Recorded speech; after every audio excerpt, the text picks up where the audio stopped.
আল্লাহ বলেন সন্তান সম্পদ এগুলো কোন কাজে আসবে না, আমার কাছে নিয়ে আসতে হবে একটা পরিশুদ্ধ কালবে সালিম। যদিও কালবে সালিমের অর্থ পরিশুদ্ধটা হওয়া ঠিক না, এটা ভুল অর্থ। কালবে সালিম মানে সালিম কালব, কালবে সালিম নিয়ে আসতে হবে। কালবে সালিম কি জিনিস এটা আবার আরেকটা বক্তব্যের ব্যাপার, এটা আর 1 ঘন্টা লাগবে। কালবে সালিম আসলে কি জিনিস আল্লাহ বলছেন ওটা আমার কাছে নিয়ে আসতে হবে, এছাড়া অন্য কোনো কিছু আর কাজে আসবে না। কালবে সালিম কি জিনিস? কবিরাজের মধ্যে কালবে সালিম নাই, কবিরাজের মধ্যে কালবে সালিম নাই, সাহেবজাদার লকবের মধ্যে কালবে সালিম নাই, পীরজাদার লকবের মধ্যে কালবে সালিম নাই। কালবে সালিম কোথায়? কালবে সালিম হচ্ছে এই খাদেমের ভিতরে। এতগুলো মানুষের খাদেম যদি হতে পারি, ওই খাদেমের ভিতরে কালবে সালিম আছে,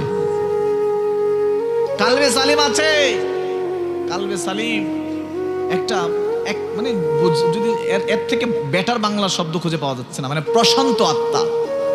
প্রশান্ত আত্মা মানে যেই আত্মাকে কোনো কিছুর চাওয়া কাবু করতে পারে না, যেই আত্মাকে কোনো কিছুর না পাওয়া হতাশাগ্রস্ত করতে পারে না, যেই আত্মাকে কোনো অর্থ সম্পদ মোহ খ্যাতি তারপরে পদ যোগ্যতা কোনো কিছুই তাকে কাবু করতে পারে না, তাকে টলাতে পারে না, ওটা হচ্ছে প্রশান্ত আত্মা।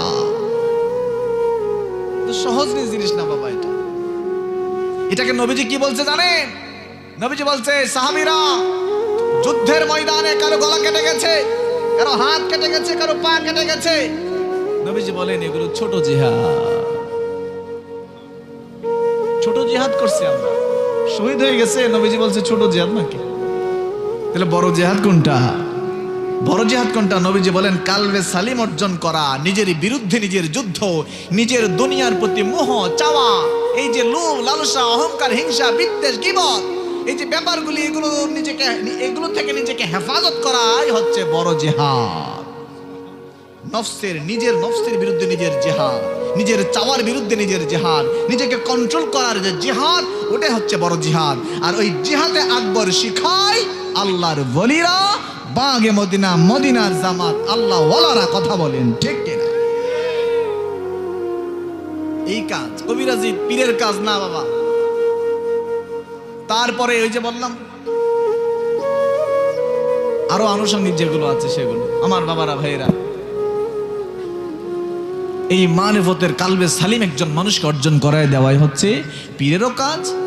মুরিদেরও উদ্দেশ্য থাকবে আমি আমার হৃদয়কে পরিশুদ্ধ করার জন্য, আমার হৃদয়কে পবিত্র করার জন্য আমি একজন আল্লাহর ওলির কাছে যাব।